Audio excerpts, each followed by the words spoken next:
Seja bem-vindo a mais uma mensagem da CHF TV, a igreja no cinema aqui em Curitiba. Deus abençoe a sua vida, faça parte também contribuindo com esse ministério. Nós acreditamos que o que nós pregamos muda o mundo, por isso seja bem-vindo e permita o seu mundo ser transformado. Fique agora com essa mensagem. Se você trouxe sua Bíblia, abre ela em 1 Timóteo 4:7. 1 Timóteo, capítulo 4, versículo 7. Hoje à noite quero falar sobre santidade radical. Santidade radical. Quem me conhece sabe o quanto eu sou chato. Sou muito chato. Sou bem chato. Só quem tem estômago e caráter me aguenta. Quem o caráter é torto não aguenta. Quem o estômago é fraco não aguenta.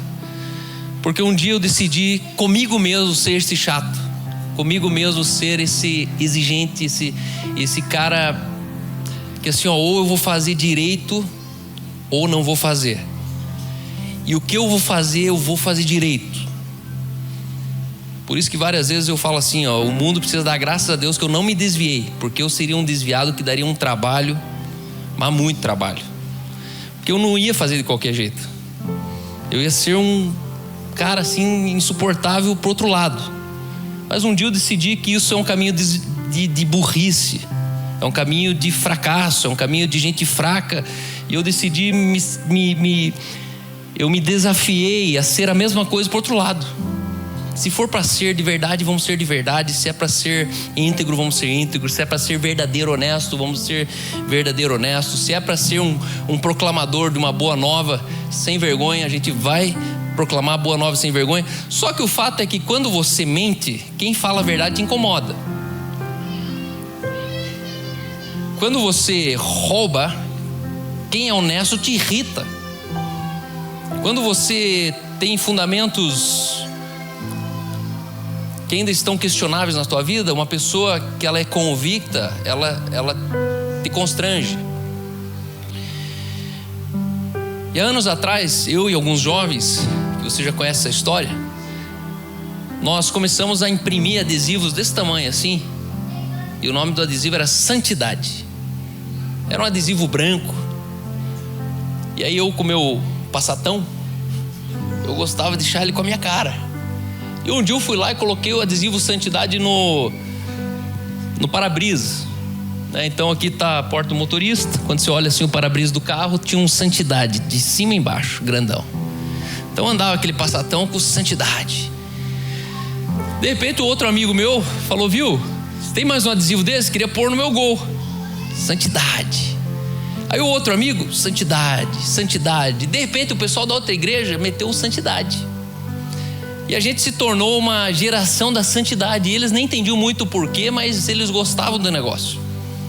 Outro dia meu amigo, um desses aí, no dia de baixa dele, ele foi para um motel com a prostituta. E a prostituta entrou no carro e falou: viu, você é crente? Aí ele falou: por quê? Falou: não, por causa desse adesivo aí. Resumindo, ele entrou no motel, fez o que fez e terminaram os dois chorando, se arrependeram porque ela também era filho de crente. E aí eles foram embora. E tipo assim, estragou na verdade o negócio. Era dois crentes chorando, se agarrando, falando: cara, que porcaria é essa que a gente tá fazendo? O outro amigo meu, outro dia o pai dele emprestou o carro dele. E o pai dele era meio turrão E o cara parou no semáforo e começou a mostrar o dedo pra ele e tal. Ele desceu e foi pra cima do cara. E quando todo mundo olhou, ele tava com o carro com a porta aberta, escrito Santidade. Aí ele olhou o carro escrito Santidade e se constrangeu com o que ele tava fazendo pro cara da moto. Voltou lá, deu um chute no carro, chegou em casa, mandou o filho dele arrancar o adesivo. Arranca esse adesivo aí, rapaz. Porque ele passou vergonha pelo adesivo, não pela atitude que ele teve. E naquela época eu lembro que a gente conseguiu entender a parte inteligente de ser santo, não a parte puritana de ser santo. Porque ser santo é uma conversa mole de gente fraca. Tem que ser santo. Só que santidade não expressa força. Para muitas pessoas, santidade expressa puritanismo, pobreza, castidade, obediência. É a santinha da sala. Já viu a santinha da sala? Normalmente é a mais feia. As mais bonitas ninguém chama de santinha, porque de santinha elas tinham pouca. Porque a gente associou a santidade a outra coisa. E a verdade é que nem a gente às vezes se sente confortável de falar assim, viu? Eu sou santo. Ah, tá bom que você é santo. Se você falar que você é santo na igreja, então vão te chamar de quê? Arrogante, prepotente. Só que eu te pergunto, não é essa a proposta do evangelho? Sede santos como eu sou santo? Sem santidade ninguém verá o Senhor. Ora, a perseverança deve ter ação completa em vocês, para que vocês sejam santos, justos, em nada deficientes. A proposta do evangelho é o básico, ser santo, como ele é santo. E como ele é santo? Plenamente santo. E naquela época a santidade foi um tesouro que eu tropecei, me agarrei e falei, quer saber? É isso que eu quero. Santidade é um caminho virtuoso, é um caminho que não é dos trouxa. É o contrário, a gente deixa de ser trouxa quando a gente tropeça na santidade. E eu tinha dentro de mim na faculdade que ser crente, eu sou crente, mas não sou otário. E eu falava isso assim para todo mundo na faculdade. Sou crente, mas não sou otário, cara. Aí eu não sei se contei essa história para vocês, mas quando estava entrando no positivo, eu estava bem naquela fasezinha do vou ou não vou, né? E aí minha mãe foi muito sábia, porque eu queria ir para a Alemanha com meu irmão mais velho, morar lá, e aí você já sabia que ia virar aquilo. E eu meio inseguro, meio revoltado, meio indigesto com algumas coisas. Naquele tempo ali, que eu falei, daquele contexto da minha casa, onde eu sobrevivi às 3 culturas invisíveis da sociedade, a hipocrisia, o legalismo, a esperteza. Minha mãe conseguiu me inscrever lá na Positivo.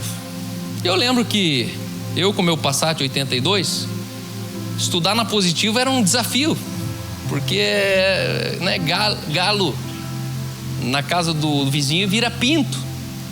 Eu me sentia um pintinho dentro da Positivo. Era descontextualizado, era um lugar de pessoas bem-sucedidas, era um lugar onde tinha carros extraordinários estacionados.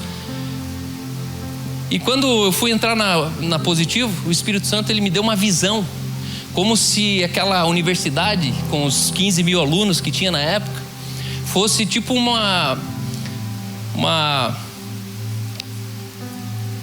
um rodeio de Barretos. Quando você anda assim, é tudo gente no meio das barracas, dormindo nas caminhonetes, aquela coisa meio acampada. E o Espírito Santo mostrava cada pessoa, cada estudante uma barraca. E ele falou, na tua barraca, você vai chegar na Positivo e vai enfiar uma bandeira do evangelho. E ninguém vai passar na sua barraca sem saber que você é crente. Aí eu falei, então é isso, é desse jeito que eu vou chegar lá. E no primeiro dia de aula eu já falava, eu sou filho de pastor, sou pastor de jovem, sou não sei o quê. E já ia me anunciando como crente. Aí o bullying vinha. E aí já no primeiro semana de aula marcaram um churrasco, era ali no centro. Contei essa história aqui já. Cheguei no churrasco, tinha que subir lá na cobertura. Quando eu cheguei lá, só tinha cocaína, cachaça e carne. Carne eu estava comendo, cocaína eu não usava na época. Brincadeira, nunca usei. E cachaça na época ainda não podia. E aí eu falei, viu, cadê a Fanta? Aí os caras riram. Aí eu bati na mesa, cadê a Fanta, porra? E fiquei nervoso e levantei na mesa e falei, eu quero a Fanta, vamos buscar a Fanta, que eu não vou tomar essa porcaria aqui. Falei um palavrão lá, não vou tomar aqui, cara. Aí todo mundo ficou assim, porque daí não entendeu, né? Pô, crente não xinga, né? Crente não fala porra e nem manda. Resumindo, daquele dia começaram a me respeitar. Aí um dia eu ia fumar maconha com um debaixo da árvore lá. Aí quando ele ia me dar maconha, eu não fumava. Dele, ué, mas por que você veio? Não, porque eu vim conversar com você aqui. E a verdade é que nenhum deles foi uma ameaça para minha fé, nenhum. Resumindo, no último dia de faculdade, depois de 4 anos de faculdade, na 96, Rádio Rock, a professora veio com as 4 turmas que estavam formando, me deu o microfone e falou assim: pode orar por eles e pode fazer o teu apelo. E no último dia de faculdade, antes da formatura, no churrasco de formatura, eu fiz um apelo. Mais da metade dos alunos entregaram a vida a Cristo. Daqueles ali, alguns vieram na nossa igreja. O Fernando é um deles. O Fernando trouxe o Thales trouxe o Felipe trouxe o... Veio umas 30 pessoas de uma família só. Aí o Ângelo se converteu. Aí a Camila se converteu e mora nos Estados Unidos, tem uma família linda. Aí a Letícia era filha de pastor, na época lésbica, me xingava no campo de futebol, me xingava. E eu ria dela, e eu xingava ela também. É, isso aí mesmo, você é crente, você é filha de pastor, fica aí lambendo sapato. E ela me odiava. Mas passou 15 anos, eu recebo uma mensagem: Cal, pelo amor de Deus, preciso falar com você. Obviamente que você lembra, né? Quem apanha nunca esquece. Nem dei bola. Aí esse terceiro dia, Cal, me atenda. Nem dei bola. Levou uns 7 dias, ela falou assim: Cal, eu preciso, só você pode me ajudar. Falei: ó, seguinte, tô aqui no meu trabalho, tem um café aqui na frente, se quiser vem aqui até 5 horas da tarde. Ela aparece 5 horas da tarde, senta comigo num café e fala assim: ó, eu sou casado com uma mulher há 8 anos, fazem 3 anos que a gente não se relaciona sexualmente, e eu preciso me libertar disso, porque eu não aguento mais isso. Naquele dia a gente orou, naquele dia eu profetizei o futuro dela, naquele dia eu declarei pureza naquela relação, e hoje ela vive como uma mulher completamente curada. 15 anos depois, ela jogava futebol de salão lá da faculdade. Por que eu estou dizendo isso? Primeiro, que a nossa bandeira é o amor, mas segundo, que o amor, ele é sagrado, ele é santo, ele é puro. E a partir daquele tempo, santidade e revelação foram 2 coisas que eu abracei e falei: Deus, eu quero viver santidade e revelação. Santidade e revelação, 2 coisas que não tem como a vida ser a mesma de um dia para o outro. E eu me lembro que eu fiz um voto de viver radicalidade na santidade. Isso guardou meu casamento, isso guardou 6 anos de namoro, isso guardou a minha relação com outras mulheres, isso guardou a minha relação com a igreja, isso guardou minha relação com o dinheiro, isso guardou minha relação com a riqueza, isso guardou minha relação quando eu não ganhava nada, isso guardou minha relação quando eu ganhava 100 mil reais por mês. A santidade, ela foi arrimo da minha alma aos 41 anos de vida. Calma, mas você não tem passado? Não, não tenho. Não, mas nem aquele dia. Não tenho. Ah, mas você fica se gabando disso? Não, eu só tropecei num caminho de virtude que está disponível para todo crente. A questão é que a gente colocou a santidade como uma fraqueza e não como o segredo de uma fortaleza, como uma imunidade social de um mundo vil, de um mundo mau. O mundo é mau, mas eu e você não. E aí a pergunta é: o mundo que você vive é diferente do mundo que Jesus vivia? E como que Jesus passou por esse mundo e nunca se corrompeu? Da mesma maneira que eu e você, a gente tem essa possibilidade e não desfruta dela. Todos nós temos medo de cair. Todos nós gostamos daquele texto que diz assim: Cal, aquele que pensa está de pé, cuidado para que não caia. Só que esse texto é mal interpretado, porque aquele que pensa que está de pé normalmente é quem não está de pé, porque quem está de pé não pensa que está de pé.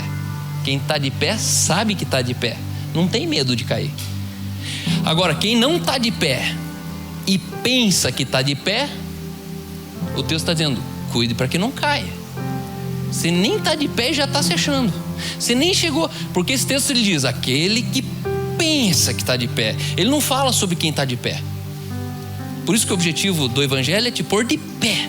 Fique de pé, fique estabelecido, seja definido, não seja híbrido, não seja misturado. Se você puder abrir 1 Timóteo 4:7. Antes disso, erga sua Bíblia bem alto, como de costume, feche seus olhos. Teu dispositivo pode ser, se você está com a Bíblia aí, levante bem alto e diz: essa é minha Bíblia, eu sou o que ela diz que eu sou, eu posso o que ela diz que eu posso, eu tenho o que ela diz que eu tenho. nessa noite eu serei ensinado na palavra de Deus. Eu humildemente confesso, minha mente está alerta, meu coração está receptível. Eu estou prestes a receber a incorruptível, a indestrutível, a semente eterna da palavra de Deus. Eu nunca mais serei o mesmo. Por isso eu declaro, aleluia. Vamos ler esse texto, 1 Timóteo 4,7. É gostoso declarar isso, não é? Você faz a tua boca falar com as tuas orelhas. Isso faz toda a diferença quando você está lendo essa palavra. 1 Timóteo 4,7 diz assim: mas rejeita as fábulas profanas e de velhas caducas. Exercita-te pessoalmente na piedade, pois o exercício físico para pouco é proveitoso. Mesmo assim a gente faz. Mas a piedade para tudo é proveitosa, porque tem a promessa da vida que agora é e da que há de ser. A piedade tem a promessa da vida que agora é, e dentro da piedade tem a promessa da vida que há de ser. Fiel é essa palavra e digna de inteira aceitação. Ora, é para esse fim que labutamos e nos esforçamos sobremodo, porquanto temos posto a nossa esperança no Deus vivo, Salvador de todos os homens, especialmente dos fiéis. Ordena e ensina essas coisas. E aqui começa a minha pregação hoje.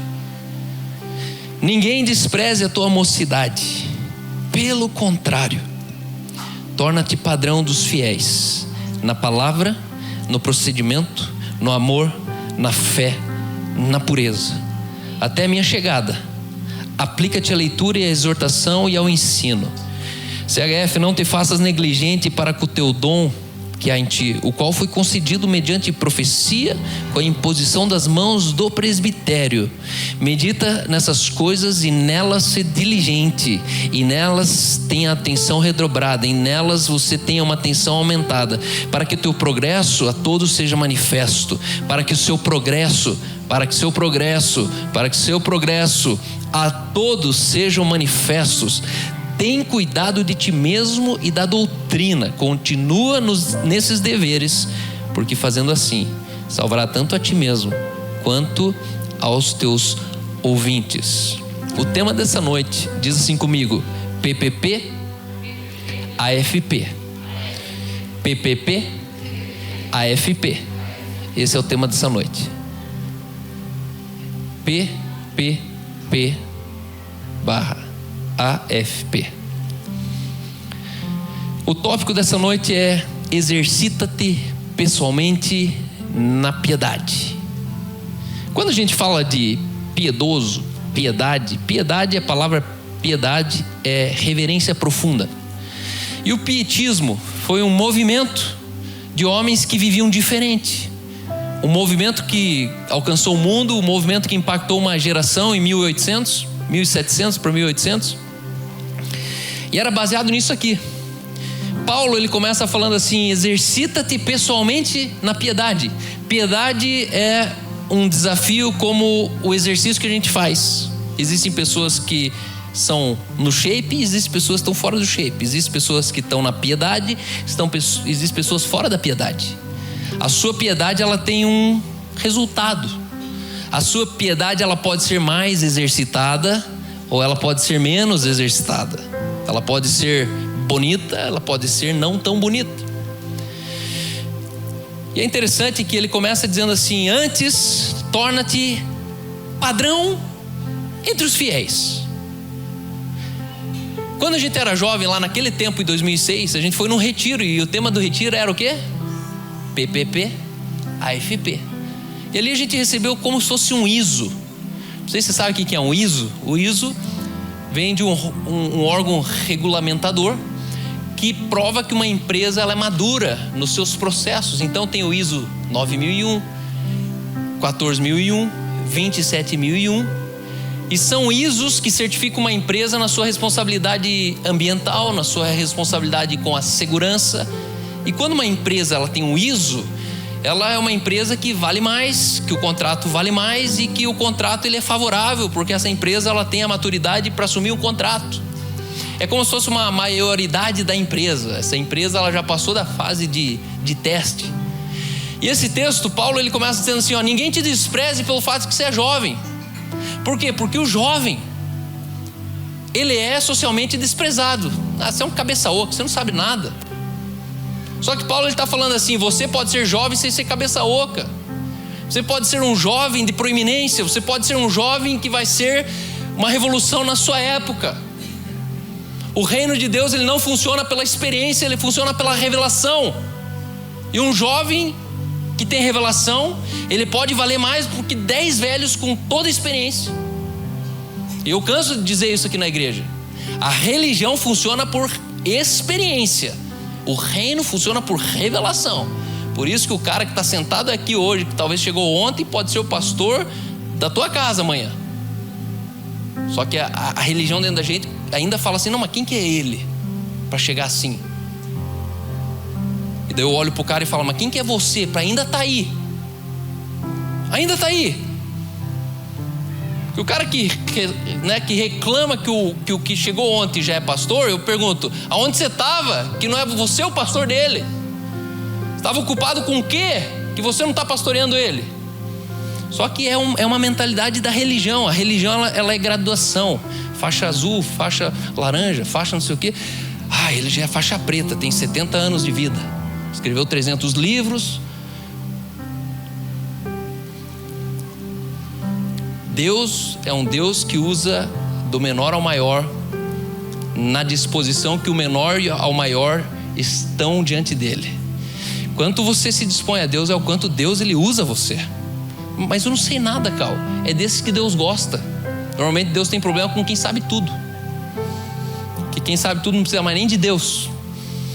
Ele fala um pouco de Spurgeon, daí ele fala um pouco de Lutero, daí ele volta um pouco para Reforma Protestante, daí ele vai um pouco lá para o avivamento da Rua Azusa, daí ele vai para não sei aonde, e no final você fala, cara, e o Espírito Santo falou o que nessa noite? Existe um padrão que Paulo ele fala para você ser padrão de uma classe. E qual que é o padrão que a religião manda você ser? Qual é a classe que a religião fala para o crente ser padrão? Para o mundo. E esse texto está falando que não é para ser padrão para o mundo. Paulo está falando, procura ser padrão para quem já saiu do mundo, para homens fiéis. Aqui ele está falando assim, procura ser padrão FIFA para quem está na Copa do Mundo, não para quem é lá da pelada. Porque ser padrão para o mundo não precisa de muito. Se você só não fizer o que o mundo faz, você já é padrão. Só que a gente não é para ser crente reconhecido pelo que a gente não faz. A gente é para ser crente reconhecido pelo que a gente faz. A geração antiga, ela era crente pelo que ela não fazia. Não fumo, não bebo, não uso calça, não depilo, não assisto TV, não... #morri. Não existo mais. Eu sou sobrevivente dessa geração. E a glória era tudo que você não fazia. E um dia eu chutei, dei uma bica nisso, falei, quer saber? Eu vou ser controverso, porque eu quero ser conhecido no reino de Deus pelo que eu faço. E que no meio daquilo que eu faço, tem um monte de coisa que eu vou errar. E vou fazer errado. E vou tropeçar. Mas não me importo.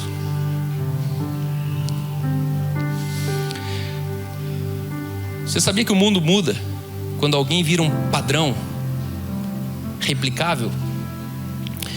Existe um poder do padrão na mudança do mundo.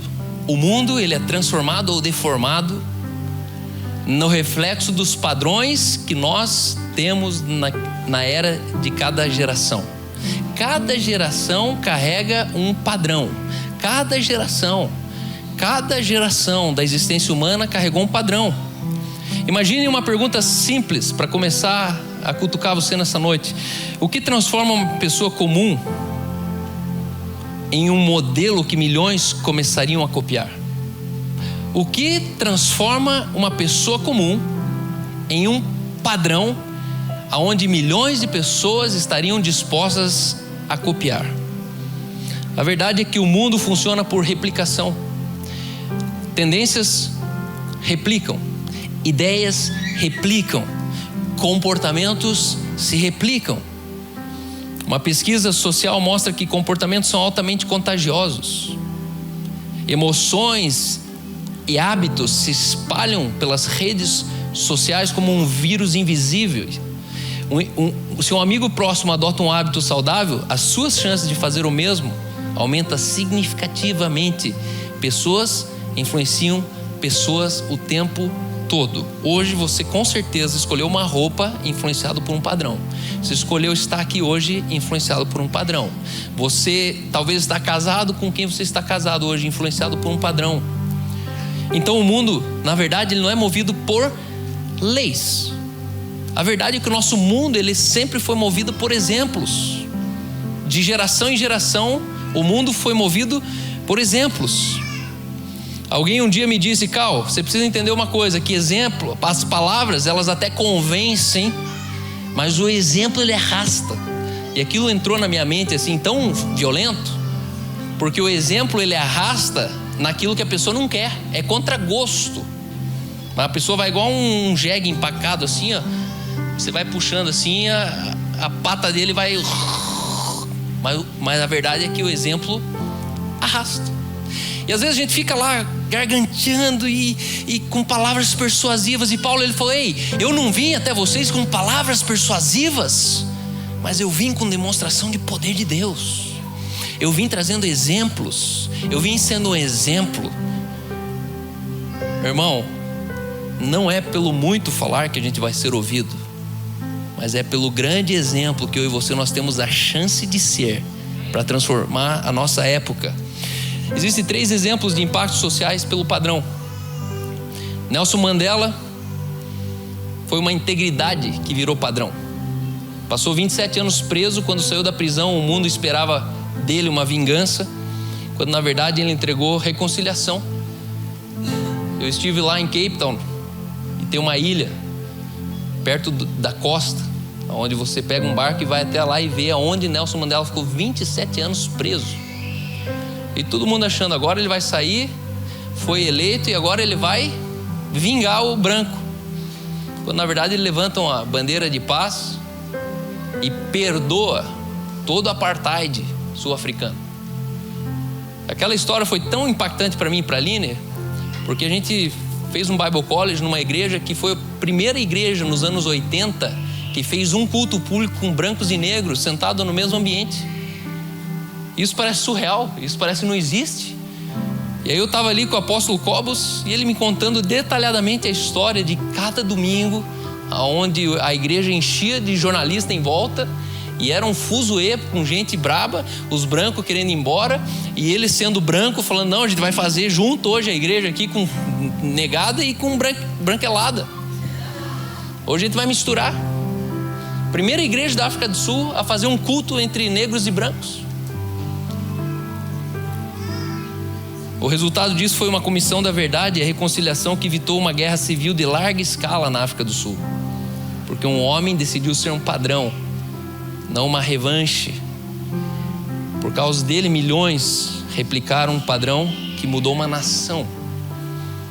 Não sei se conhece da África, mas quando te falar em África do Sul, não coloque no pacote, não tem nada a ver com a África.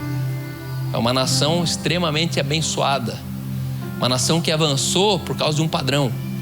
Segundo Steve Jobs, tinha ideias replicáveis que mudaram a nossa cultura. A verdade é que Jobs não inventou o computador, mas ele definiu o padrão de experiência, que até hoje está na minha mão e na tua mão. Estou aqui, ele está morto já. Eu estou numa experiência que um cara pensou. Ele não vendeu tecnologia, ele não estabeleceu apenas um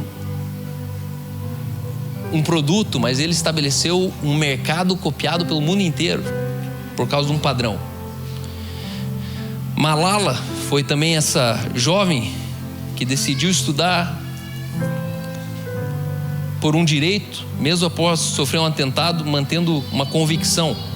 Hoje o movimento de Malala, a gente conhece essa adolescente que lidera mulheres no mundo inteiro hoje, milhões de meninas que viraram um padrão de coragem, de mulheres que eram reprimidas, de meninas que eram reprimidas, e porque uma menina colocou o nariz para fora da toca, as outras decidiram colocar também. O que começou com uma pequena voz, de uma pequena jovem indefesa, virou um movimento global. Então a verdade incômoda diz que, segundo uma pesquisa de comportamento, 70% do engajamento de uma equipe é influenciado pelo exemplo da liderança, nunca pelo manual da empresa. Uma equipe que funciona, uma igreja que funciona, uma cidade que funciona, 70% dela funciona porque viu em alguém aquilo que deveria ser. E não está numa norma, no estatuto, observando manuais. Ou seja, as pessoas não seguem discursos, elas estão o tempo todo decidindo por padrões.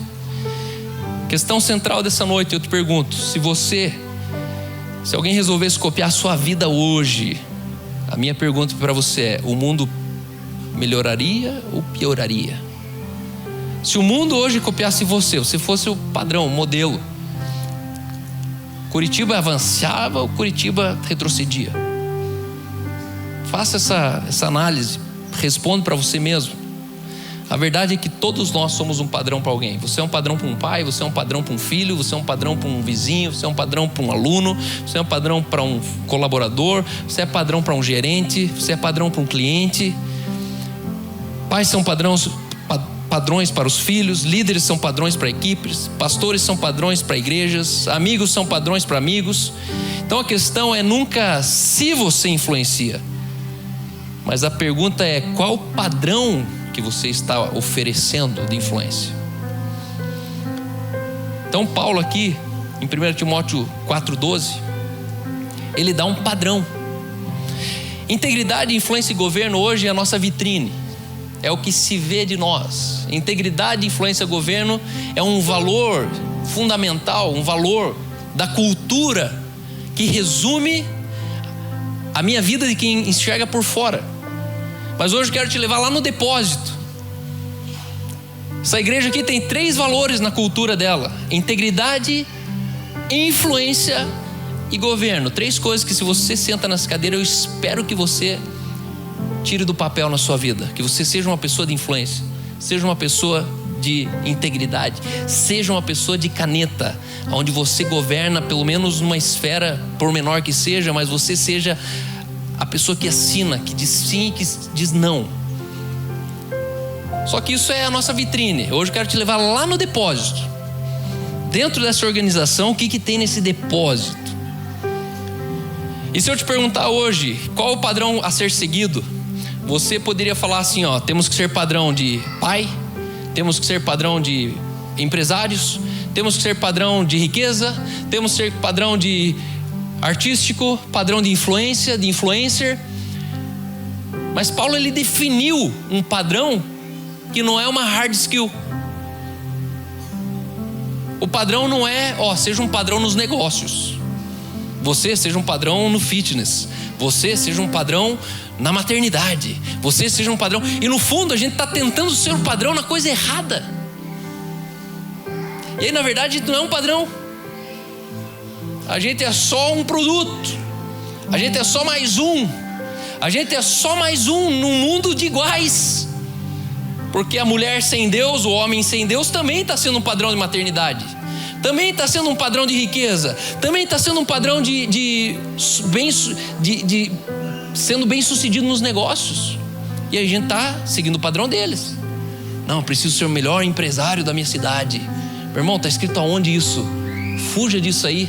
A Bíblia não fala para você ser melhor no hard skill. A Bíblia te dá um padrão de soft skill que do mendigo até o cara do palácio todos podem viver.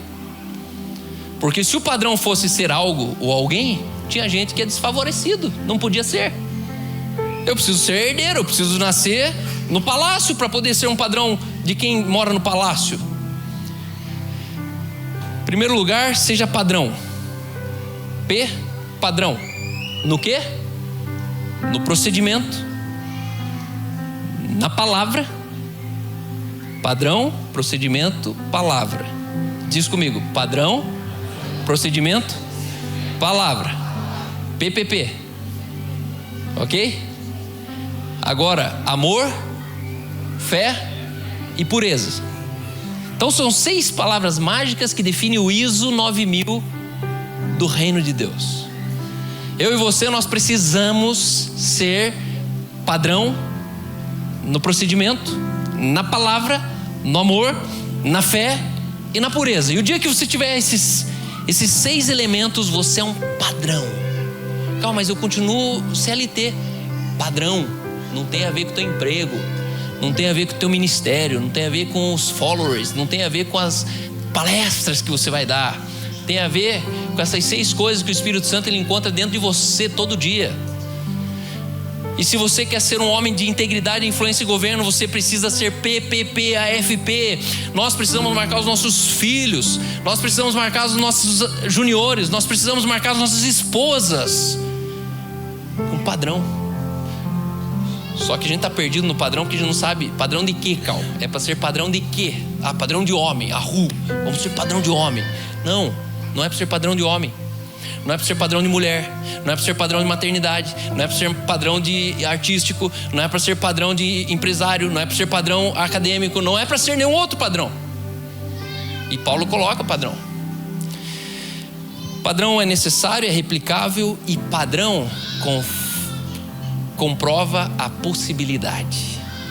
Padrão, ele marca a nossa relação com a transformação. Se você for padrão, o mundo mudou. Se o outro que viu você sendo padrão se torna um padrão, o mundo mudou. E de repente a gente tem uma revolução silenciosa no mundo, a partir de quem somos mais do que a partir do que fazemos. Porque fazer dá trabalho, e fazer tem manutenção, e fazer tem a próxima geração que não vai fazer e vai desprezar o que nós fizemos. Mas existe uma coisa que ninguém pode apagar da sua vida, que se chama legado. O teu ser continua vivo na mente daqueles que te conheceram. Isso é legado. Só que quando você é padrão, você está dizendo assim, viu? Se eu sou, você também pode ser. Por que Noé denunciou uma geração inteira? Porque ele foi sozinho o que qualquer pessoa podia ter sido e não quis. Deus se enojou da humanidade. Deus ele se aborreceu da própria criação. E ele fala, eu vou acabar com o que eu criei. E subitamente a Bíblia diz, porém Noé achou graça aos olhos do Senhor, visto que era um homem justo, íntegro e que temia Deus. Ele anunciou uma possibilidade. Se eu posso, você também pode. Eu lá na faculdade, no Unicemp, eu era tão padrão que eu falava para qualquer pessoa que tinha que ser padrão. Pô, cara, mas você também pode. A questão é que a gente não sabe como que faz para ser padrão. Segundo lugar, padrão de procedimento. Procedimento marca a nossa relação com a integridade. Procedimento revela o teu caráter do cotidiano. A integridade quando ninguém está vendo aquilo que você está fazendo no seu particular. Quando a fé sai do discurso e começa a entrar numa agenda, numa rotina, isso começa a ser teu procedimento. Em Tiago 3,13 diz, quem entre vós é sábio e inteligente? Pergunta. Mostre em mansidão de sabedoria, mediante condigno proceder às suas boas obras. Ele não relaciona sabedoria e inteligência com saber. Ele relaciona sabedoria e inteligência com fazer. Aquele que é sábio e inteligente entre vós, que demonstre em condigno proceder de boas obras. Como você faz, diz se você é um burro ou se você é um inteligente. Se você é um sábio, se você é um tolo. Se você é imprudente ou se você é prudente. É como você faz.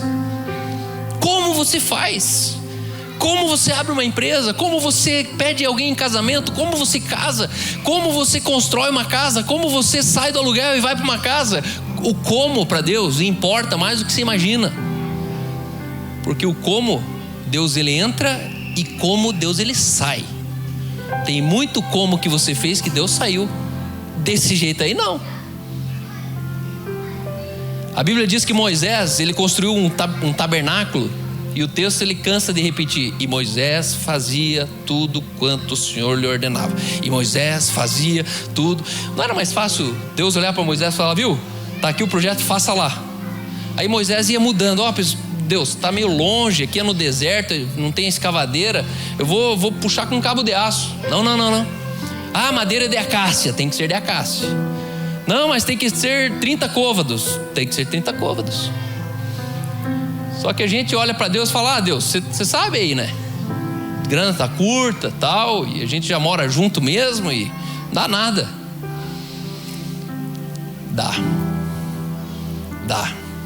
Dá errado. Tudo que não dá nada termina dando errado. Guarde isso. O não dá nada é um Exu. O Exu não dá nada. Quando você vai fazer a merda, sempre ele aparece. Fala: não dá nada. Você vai assinar o contrato errado, dá nada. Você vai fraudar, dá nada. E o não dá nada no final termina não dando. Não dá nada, termina dando nada. E aí tem retrabalho. Aí você tem que voltar lá atrás. Aí você falha a empresa. Aí você perde o sócio. Aí você perde o casamento. E no final você fala: cara, onde estava Deus? Estava fora daquilo que você decidiu entrar. Essa é a diferença. Procedimento. Cuidado como você faz o que você faz. Deus não se impressiona com o que você faz se você fizer de qualquer jeito. Deus, mas eu já estou fazendo por amor para você. Não, mas eu não quero que você faça se não for daquele jeito. Se não for na justiça, se não for na verdade, se não for na integridade, nem faz. Deus, ele olha, nem faz. Não precisa, eu não pedi para você fazer. Terceiro lugar, palavra. Padrão no procedimento, padrão na palavra. Palavra marca a nossa relação com a integridade, com a verdade, desculpa. Sua boca precisa ser uma ponte, nunca um martelo. Conhece o irmão Martelo? Vive dando martelado com a boca.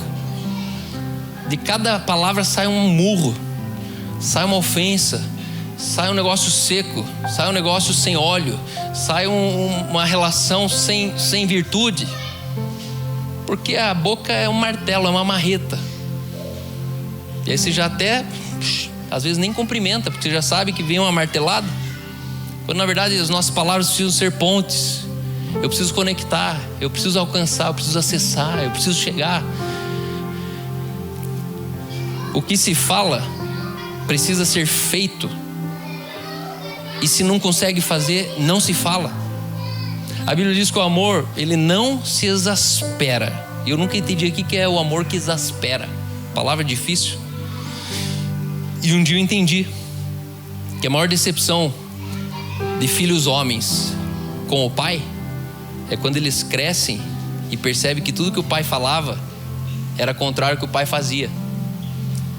E isso explica muitos homens que deram nada na vida, porque eles se revoltaram com o amor que se exasperou. Ali o amor quebrou. É um amor que quebra. Quando você descobre que atrás daquele herói tem um safado que traía a tua mãe, que mentia para você na escola, que falava que não tinha quando tinha, que falava que ia lá na sua apresentação e não aparecia. E aí você acorda para a vida assim e vê aquele cara, e o amor quebra, e você não consegue mais ter a inocência de enxergar teu pai de novo na perspectiva que você tinha antes daquela palavra ser quebrada. Nossa inconsistência na palavra é a porta para Satanás. Calma, mas a gente não é blindado? Mas a gente já não, né? O diabo ele pode alguma coisa com a gente? Pode. Em quê? Em tudo aquilo que você falou e não fez. O texto lhe diz assim, seja porém a tua palavra sim, sim, não, não, e o que passar disso vem do maligno. O maligno vem, o maligno entra, o maligno infiltra. Quando você fala um sim e deixa ele meio sim, meio não, quando você fala que vai, mas no fundo você não foi, você acabou de abrir para Satanás, porque Satanás ele funciona na sua palavra. E se você disse, ele vai, e se você não disse, ele não vai. Só que a questão é que a gente é leviano na palavra. E a gente quer que tudo funcione. Quando você ora, que Deus responde. Mas se Deus respondesse tudo que você fala, que calamidade seria? Que catástrofe seria se Deus escutasse e fizesse tudo que você fala? Não é sobre semântica, mas a realidade que uma palavra representa. Aí o crente religioso fala, ele falou merda. Não. A palavra frívola, a palavra torpe, a palavra é sobre você falar uma palavra que ela não corresponde com a realidade dela. Eu brinco às vezes que eu falo assim, tem coisas que você quer dizer que até um palavrão é a verdade que você está dizendo. Você usa um palavrão para ilustrar o que você está dizendo. Por quê? Porque esse palavrão é correspondente com a realidade daquilo que eu estou dizendo. Só que existe uma palavra que a Bíblia diz assim, viu? Vocês me adoram com os lábios, com a boca, mas o coração está longe. É sobre isso, é uma palavra vã. Isso é uma palavra que Paulo ele falou assim, viu? Parem com as vãs repetições. Vã repetição é quando você fala aquilo que não corresponde àquilo que você está sentindo, aquilo que você está pensando. Mas a gente está lá, igual boneca na caixa. Não pode falar palavrão. Falou cacete. Falou não sei o quê. Só que no resto, o que fala não faz, o que promete não cumpre. Isso é feio. Falar palavrão perto disso não é feio. Falar palavrão perto do teu filho é menos feio do que você prometer algo pro seu filho e não cumprir. Isso é feio. Quando você promete, filho, eu vou te pegar na escola, e deixa ele cozinhando lá e pede pra tua mãe pegar ele porque você não pôde ir. Na verdade você não quis ir. Nossa palavra precisa ser reta, não fazer curva. Você conhece alguém assim? Que se ele fala, todo mundo fica tranquilo? Não, se ele falou, ele vai fazer. E se ele não falou, não vai ter, porque ele não falou. Guarde isso. A palavra é o maior instrumento de governo de um rei. Um rei de um reino, ele só governa falando. Ele não gasta força. Porque quando ele fala, o império inteiro precisa se organizar no que ele disse. E no reino de Deus, a tua palavra é o maior instrumento de governo. Os céus e a terra precisam corresponder quando você diz. Mas se você não tem consciência do que você diz, é difícil alguém te obedecer. Nem você mesmo honra aquilo que você disse, nem você crê naquilo que você está dizendo. Quarto lugar, o amor. Padrão de amor. Padrão de amor marca a nossa relação com o serviço. Muitas pessoas pensam que a fé é fonte de poder. Mas biblicamente a fé não é fonte de poder. Fonte de poder é a fé que atua pelo amor. A fonte do poder é o amor. A fé é um instrumento pelo qual o amor se revela em poder para as pessoas. O amor não é teoria, precisa ser atitude. Quando a gente fala de um padrão de amor, a gente está falando de um relacionamento que é sempre marcado por serviço, perdão e empatia. Não faça para o outro aquilo que você não gostaria que fosse feito com você. Isso é amor. Só que a gente não está nem aí. Quando é nosso direito, a gente faz com o outro e nem lembra que poderiam estar fazendo isso com a gente. E Jesus, ele é absoluto nisso. Ei, cuidado. Cuidado quando você nega perdão para alguém, sendo que você foi perdoado. Cuidado quando você nega socorro com alguém, quando você foi socorrido. Cuidado quando você nega um favor para alguém, quando você foi favorecido. Cuidado. E nós precisamos ser um padrão de amor. Mas ei, não é aquele amor da florzinha. Trouxe para você. Não, aquele amor que entra na frente quando vai para morrer, quando vai para matar. O amor que mata se for preciso, antes que alguém morra.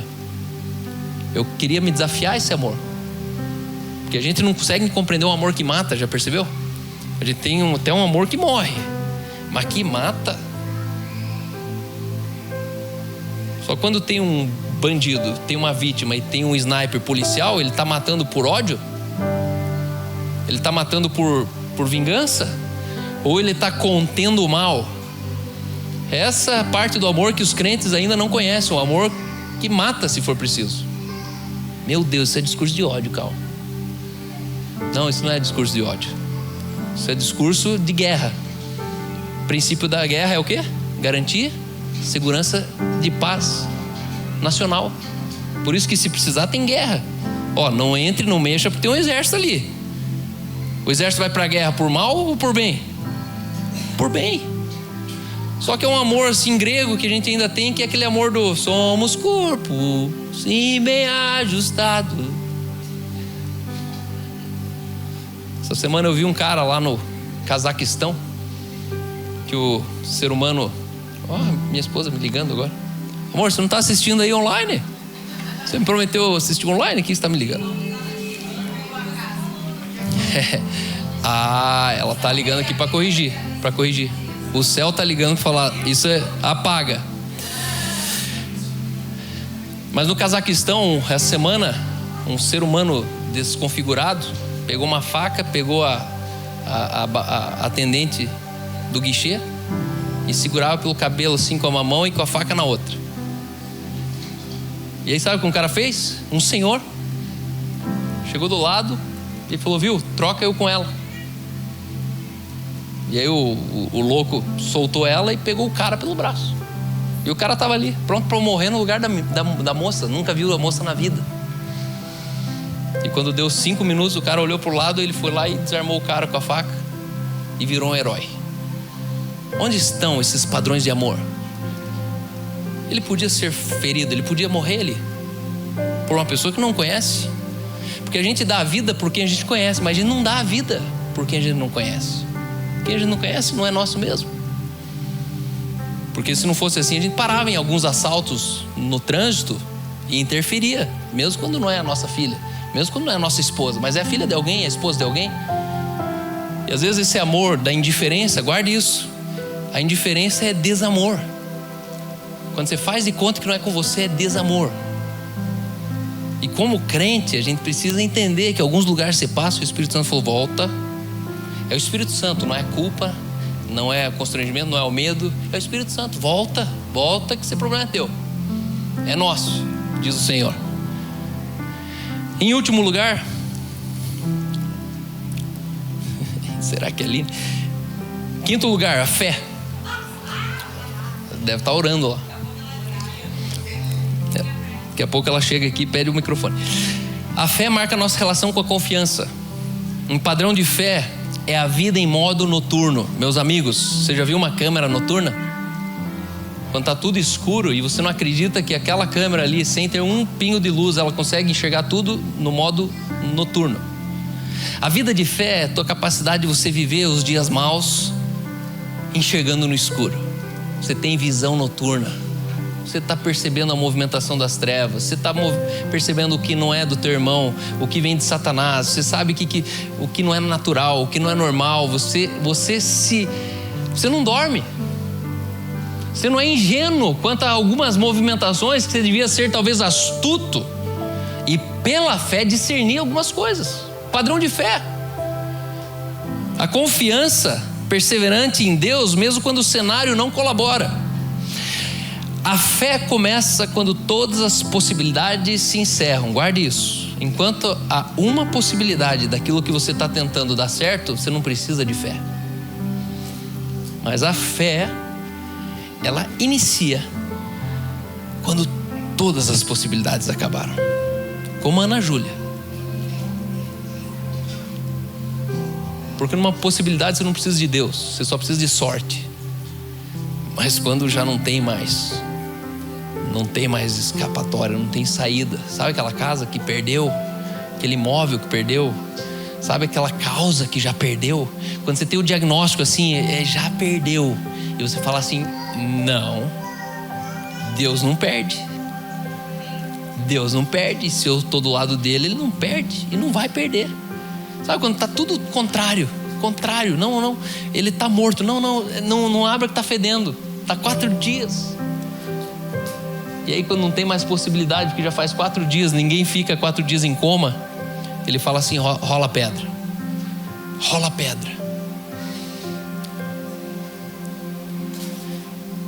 A fé respira esperança, guarda isso. A fé não respira fracasso, a fé não respira pessimismo, a fé não respira murmuração, a fé não respira protesto. Onde você estava, Deus? Onde que estava, Deus? Não. A fé é esperança. Tá tudo ruim, tá errado, tá injusto, tá doendo, tá longe, está perdido. E você fala assim, mas ainda não é o fim. Todas as coisas cooperam para o bem daqueles que amam a Deus e caminham segundo o seu propósito. Guarda uma coisa, se algo na sua vida não está bem, é porque ainda não é o fim. Não coloque fim num capítulo que só está no meio do parágrafo. E às vezes a gente para ali e já xinga ali. E às vezes Deus só tá dando um zoomzinho falando, não, você está muito local, você está muito in, você tem que dar um zoom out. E por último, pureza. Marca a nossa relação com a força. Princípio da pureza, aprendi com meu amigo velho, Ciro, que o princípio da pureza no reino de Deus é sempre força. Tudo que é puro é mais forte. O café puro é mais forte. A gasolina pura é mais forte. O que é mais puro? O chocolate puro é mais forte. O quê? O que mais? Que é mais forte?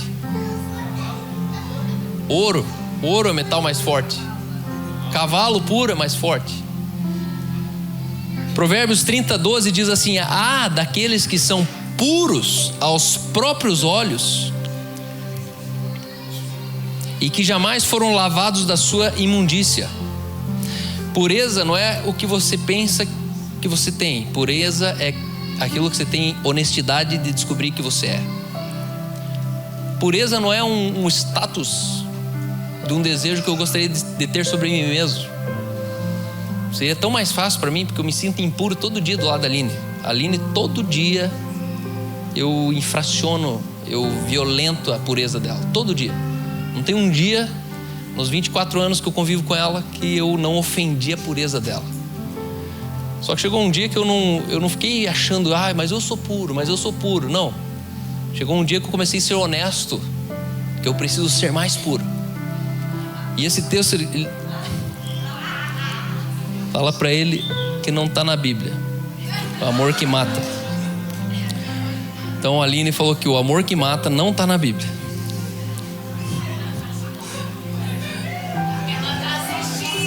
Não, ela até corrigiu minha nota aqui e apareceu: amor não mata, amor não mata, amor não mata. Então tá bom, o amor só morre. O amor defende. O amor só ataca, mas não mata. Foi a pessoa que morreu. O amor só defendeu. Mas isso é uma conversa para sexta-feira à noite, rapaziada. Porque o amor não mata só até mexerem com a tua filha. Aí o dia que mexerem com a tua filha, daí você vai pensar diferente. Mata. Mas ela é mulher, ela tem a opção aqui de acreditar que não mata. O amor não mata, né? A gente que mata em nome do amor. Amor, te amo, obrigado. Mas isso aqui é uma discussão lá de... Eu falei que eu ofendo a pureza dela todo dia. Tá aqui, ó, de novo. Nem longe dela eu consigo.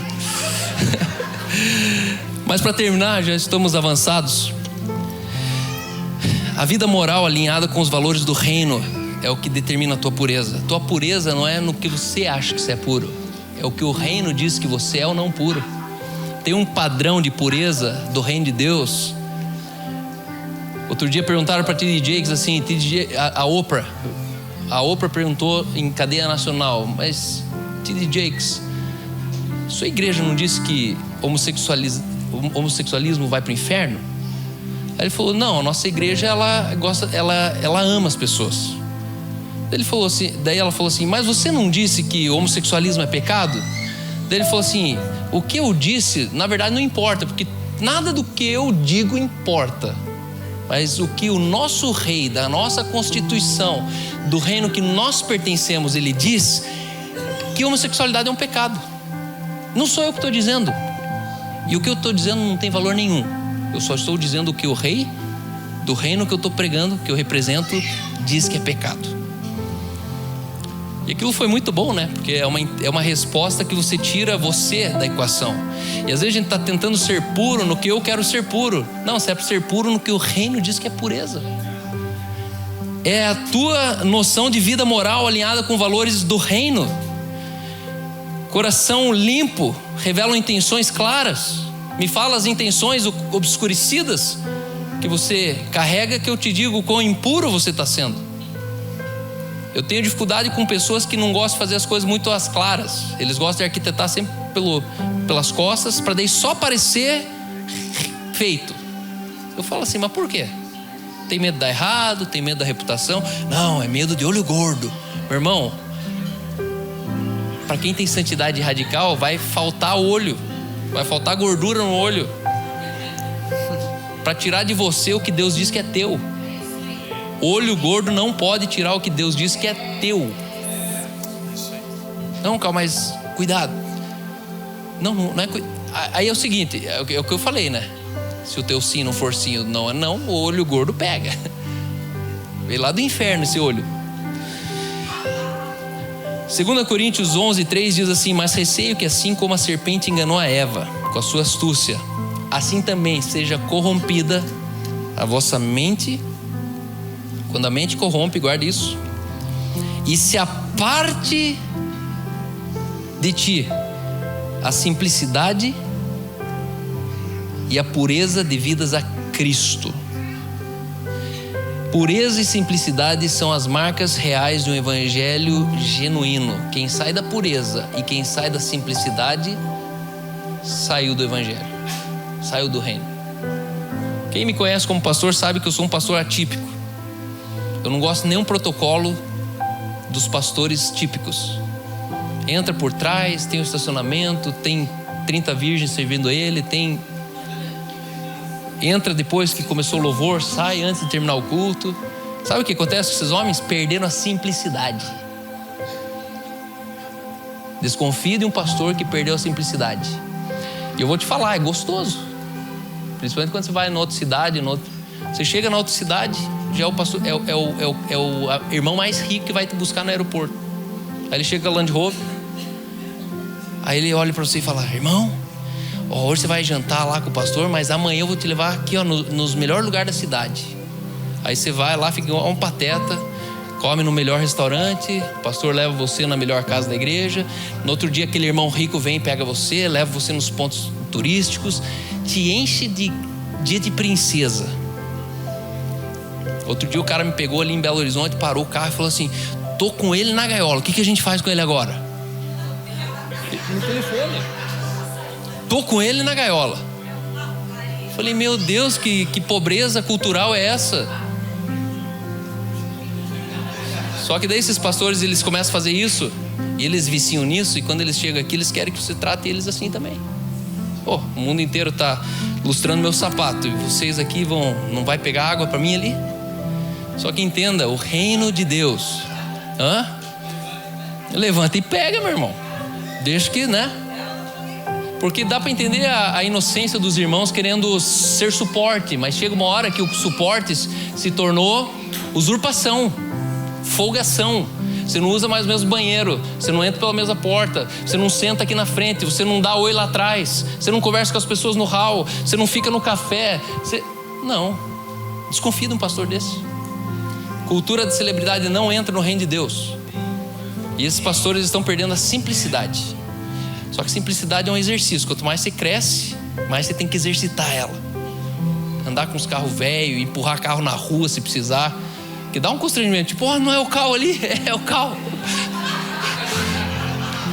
Do nada você me vê lá na mini fazenda puxando um pônei com o cara em cima, com a criança em cima, o chapeuzinho. Às vezes tem que voltar lá no pônei, lembrar como que era. Ué, mas você não é o autor de livro? Não, eu sou o pai do Taylor, sou o dono do pônei aqui.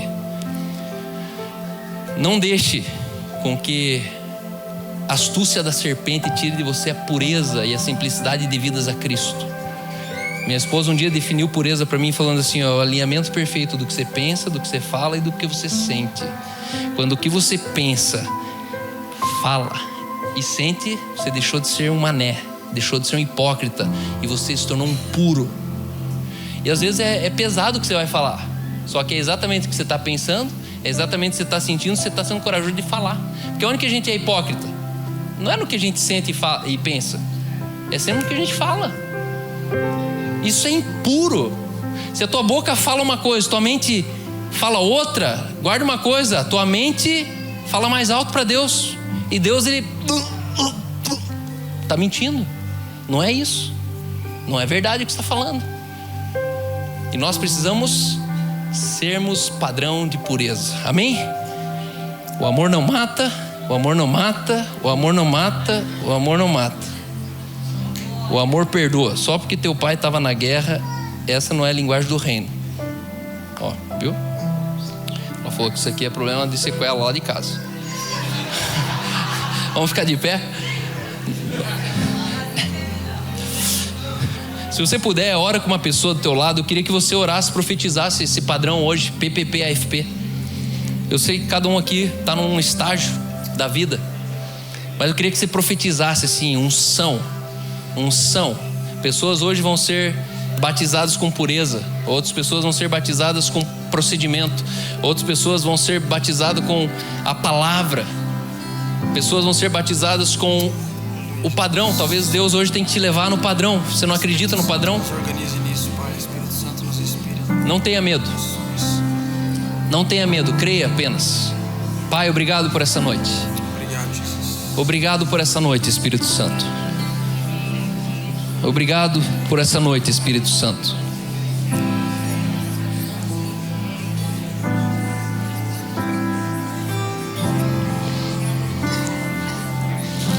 Nós queremos certificar esse povo, Pai. Queremos ser uma geração de santidade radical. Queremos, Pai, o exercício da piedade.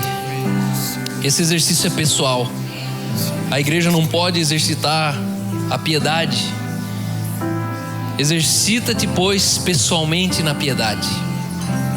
Que nessa noite, Pai, a gente seja marcado para sempre, Pai, como uma geração de padrão. Padrão entre os fiéis. Padrão na Tua palavra. Padrão no amor, Pai. Padrão, Senhor, na fé. Uma fé que não se abala, uma fé que não se intimida. Nos eleva ao padrão, Pai. Nos perdoa quando tentamos ser padrão de outras coisas. Nos exercitamos em tantas outras coisas. Mercado financeiro. Nos exercitamos, Pai, nos negócios. Nos exercitamos, Pai, na moralidade, na reputação. Nos exercitamos, Pai, na vaidade, na conquista, na cobiça dos bens, na corrupção do mundo. Nos perdoa, Pai. Mas nessa noite, Pai, nós queremos ir lá no estoque, lá no íntimo dessa congregação, dizer que nós estamos prontos a sermos uma geração PPP, AFP. Certifica, Pai. Carimba o coração de cada um aqui, Pai. Baseado nessa oração, nessa confissão, nessa profecia, Pai, que nessa noite o Teu Espírito valide, Senhor, nos céus aquilo que está sendo dito e profetizado aqui, Pai. Aumenta-nos a esperança dos dias que estão à nossa frente, sabendo que o exercício da piedade nos convence da vida que estamos vivendo, mas principalmente da que vamos viver, Pai. Obrigado, Espírito Santo. O Senhor está fazendo coisas extraordinárias, Pai. Nós sabemos, Pai, do impacto daquilo que nós nos tornamos nessa noite. Que o nosso padrão, Pai, de quem somos, multiplique e impacte, Pai, a nossa época, a nossa geração, a nossa cidade, o nosso bairro. Pai, só a nossa geração já está bom.